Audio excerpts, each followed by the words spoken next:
Assalamualaikum warahmatullahi wabarakatuh. Hamdan wa syukran lillah, sholatan wa salaman ala rasulillah, amma ba'du. Pertama-tama, marilah kita panjatkan puja, puji, dan syukur kehadirat Allah Rabbul Ghafur. Salawat serta salam, marilah kita curahkan kepada sang pembawa kebenaran, penegak keadilan, dan penghilang kezaliman, yakni baginda besar Muhammad Sallallahu Alaihi Wasallam. Tak lupa kepada keluarganya, para sahabatnya, para tabiin-tabiinnya, dan sampailah kepada kita sebagai umatnya. Amin. Dewan juri yang saya muliakan, bapak-bapak, ibu-ibu yang saya hormati, teman-teman sekalian yang saya cintai. Semenjak kita dalam kandungan ibu, sampai kita lahir, bahkan sampai hari akhirat nantinya, surga ataupun neraka Allah yang mana manusia tak luput dari nikmat yang diberikan Allah Subhanahu wa Ta'ala. Kalau kita bicara tentang nikmat Allah, berarti kita tidak terlepas dari 4 perkara yang harus kita ketahui selaku hamba Allah. 1. Orang yang memberi nikmat. 2. Nikmat yang diberikan Allah. 3. Orang yang menerima nikmat.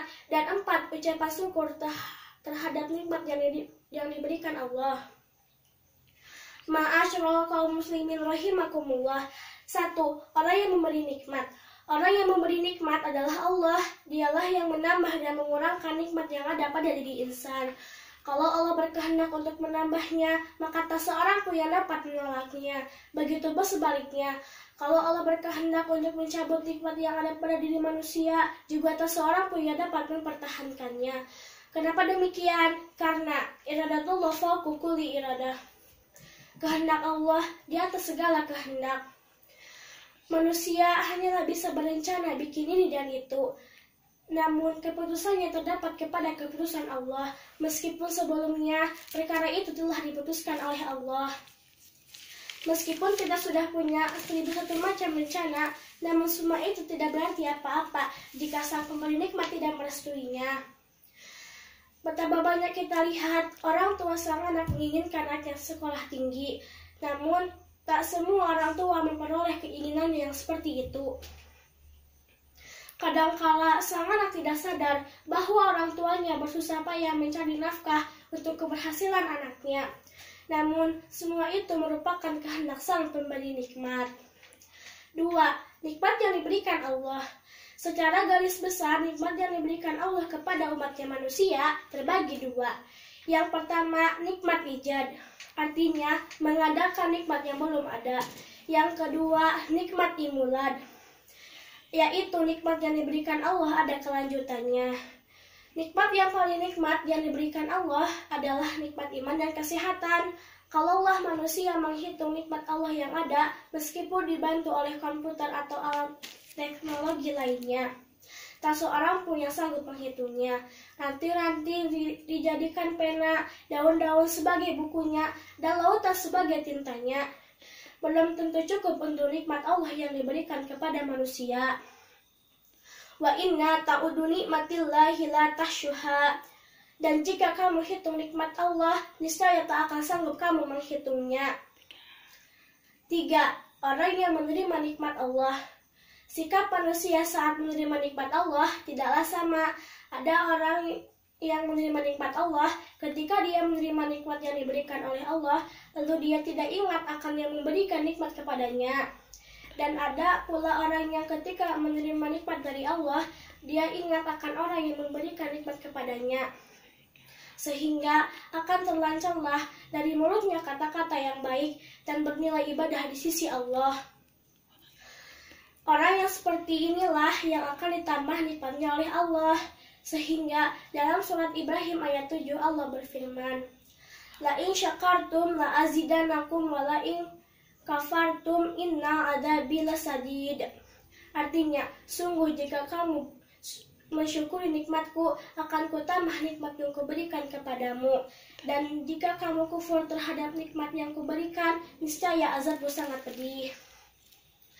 Kaum muslimin wal muslimat rahimakumullah. 4. Adanya ucapan syukur terhadap nikmatnya. Nah, kewajiban kita selaku orang mukmin dengan berdasarkan ayat di atas adalah dengan mensyukuri nikmat Allah yang diberikan kepada kita. Dan salah satu tanda-tanda orang yang mensyukuri nikmat Allah, lahirnya ucapan-ucapan baik pada mulutnya. Contoh kecilnya saja, ketika kita akan makan diawali dengan bismillah, dan ketika kita selesai makan ataupun minum diakhiri dengan alhamdulillah. Ini adalah satu contoh sikap yang mensyukuri nikmat Allah Subhanahu wa Ta'ala.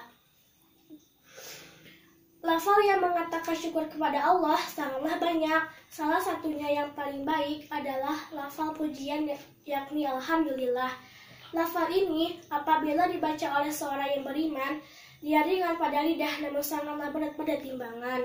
Artinya mudah diucapkan dan banyak nilai ibadahnya di sisi Allah. Dan salah satu contoh lagi menandakan orang yang bersyukur kepada Allah adalah dia mau berterima kasih kepada sesama manusia. Ketika orang lain memberikan sesuatu yang bermanfaat baginya, apakah itu perkara dunia, apalagi urusan akhirat, pernah dalam sebuah hadis Rasulullah bersabda, "Ayaskurullah man la yaskurun nas." Artinya, tidaklah dinamakan orang yang bersyukur kepada Allah orang yang tidak berterima kasih kepada sesama manusia. Kaum muslimin dan muslimat rahimakumullah, sepanjang uraian di atas dapatlah kita ambil kesimpulannya. 1.